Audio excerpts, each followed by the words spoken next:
దైవ మర్మములు బ్రదర్ భక్త్ సింగ్ శనివారం జనవరి 24 నా దేవా నీ చిత్తము నెరవేర్చుట నాకు సంతోషము.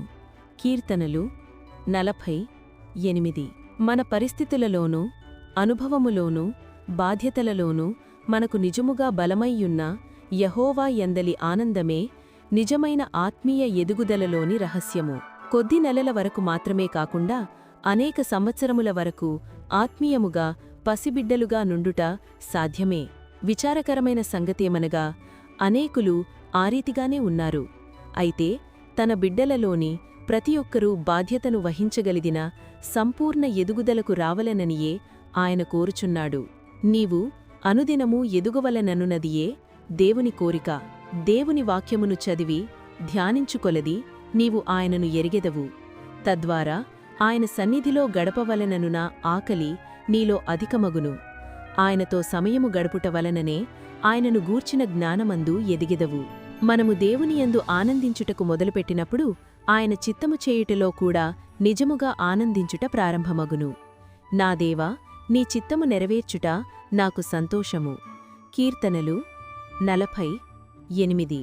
కొన్ని పర్యాయములు ఆయన చిత్తము నెరుగుటకుగాను నెలలు సంవత్సరములు కనిపెట్టునట్లు ప్రభువు మనలను చేయును. ఆ రీతిగా కనిపెట్టినప్పుడు మనము అనేక విలువైన పాఠములను నేర్చుకొందుము. ఆయన నామము యొక్క అధికారమును నేర్చుకొందుము. దేవుని వాక్యములోని మరుగైన మర్మములను నేర్చుకొందుము. దీని నుండి ఆయన నామము నిమిత్తము అవమానమును శ్రమను సహించుచూ కొనసాగగలము. ఈ అనుభవములన్నిటి గుండా వెళ్ళుట ద్వారా మనము ఆత్మీయముగా ఎదిగిన స్థితిలోనికి వచ్చెదము. అనగా దేవుడు మనకై కలిగియున్న ఆత్మీయ బాధ్యతను భరించుటకై సిద్ధపరచబడుదుము. అలసిన వానిని ఊరడించు మాటలు. అయ్యా మేము యేసును చూడగోరుచున్నాము. యోహాను 12:21.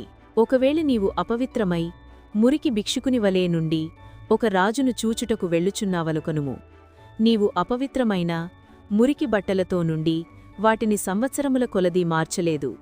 నీ వెంట్రుకలు చాలా పొడవుగా నుండి సంవత్సరముల కొలది కత్తిరించుకొనలేదు. మరియు చాలా వారముల నుండి స్నానము చేయలేదని ఊహించుము. నీవు అట్టి స్థితిలో నుండి రాజు యొద్దకు వెళ్ళి, మహారాజా మీ ముఖమును ఒక్క నిమిషం చూడగోరుచున్నాను అని చెప్పుదువు. అప్పుడు రాజు నీతో లోపలికి రమ్ము అని చెప్పును. మొదట అతడు మంగళివానిని పిలిపించి నీ వెంట్రుకలు కత్తిరించునట్లు చేసి నీవు స్నానము చేసుకొనున్నట్లు చూచి మరియు నీకు క్రొత్త వస్త్రమును తెప్పించి దానిని ధరింపజేయును. తర్వాత అతడు నిన్ను బయటకు తెచ్చి ఇప్పుడు నా కుమారునిగా వెళ్ళుము అని చెప్పును. అట్టి సమయములో నీవేమని తలంచెదవు? నీవు అపవిత్రమైన మురికి భిక్షుకునివలే ఒక్క నిమిషం రాజును చూచుటకు వచ్చి నీవు ఒక రాజకుమారునిగా బయటకు వెళ్ళుచున్నావు. మన ప్రభువు తనను చూడవచ్చిన గ్రీస్తు దేశస్థులతో కూడా అదే కోరికతో చెప్పుచున్నాడు. మీరైతే నన్ను కొన్ని క్షణములే చూడగోరుచున్నారుగాని నేనైతే మీరు నన్ను చూచి నావలే ఉండవలనని కోరుచున్నాను. అయితే అదెట్లు సాధ్యపడును? దీనిని చూపటకు ఆయన ఇట్లు చెప్పును. గోధుమ గింజ భూమిలో పడి చావకుండిన ఎడల అది ఒంటిగానే ఉండును. ఇప్పుడొక చిన్న గింజ 100 కొలది విత్తనాలను ఉత్పత్తి చేయును. అదే రీతిగా ప్రభువు ఈ గ్రీస్తు దేశస్థుల మాత్రమే కాకుండా సర్వలోకము యుగయుగములు నన్ను చూడవలను మరియు నన్ను చూచినవారు నావలే ఉండవలెనని నేను మరణించవలసియున్నది అని బోధించెను. కావున మన ప్రభువు సూచక క్రియలు, మహత్కార్యములు, అద్భుతములు లేక లోకసంబంధమైన ఏ ఇతర విధానముల ద్వారా మనుష్యులను తనవైపు ఆకర్షించుకొనలేదు గాని తాను సిలువ మీదకు ఎత్తబడుట ద్వారా ఆకర్షించుకొందునని స్పష్టముగా వివరముగా బోధించెను. కొన్ని సంవత్సరముల క్రితం అనేక హిందువు దేశస్థులు పాశ్చాత్యుల వస్త్రములు ధరించుట ద్వారా తాము క్రైస్తవుల మగుదమని భావించిరి. వారు జార్జ్, హెన్రీ, చార్లెస్ వంటి పాశ్చాత్యుల పేర్లు పెట్టుకొనిరి. పేరు మార్పు లేక వస్త్రముల మార్పు నిన్ను క్రైస్తవునిగా చెయ్యవు. ప్రభువు నేను నిన్ను మార్చి నావలే చేయుదును అని చెప్పెను.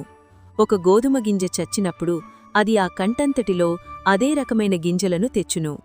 మనమందరమూ ఆయన వలే ఉండటకు క్రీస్తు మరణించెను.